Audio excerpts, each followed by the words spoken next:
بسم اللہ الرحمن الرحیم۔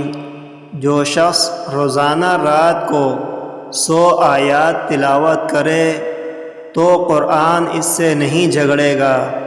حضرت حسن بصری رحمہ اللہ سے مرسل روایت ہے کہ نبی صلی اللہ علیہ وسلم نے فرمایا، جو شخص رات میں 100 آیات تلاوت کرتا ہے تو اس رات قرآن اس سے جھگڑا نہیں کرتا۔ جو شخص رات میں 200 آیات پڑھتا ہے تو اس کے لیے رات بھر کا قیام لکھ دیا جاتا ہے، اور جو شخص رات میں 500 سے 1000 آیات تلاوت کرتا ہے تو صبح کے وقت اس کے لیے ڈھیروں اجر ہوگا۔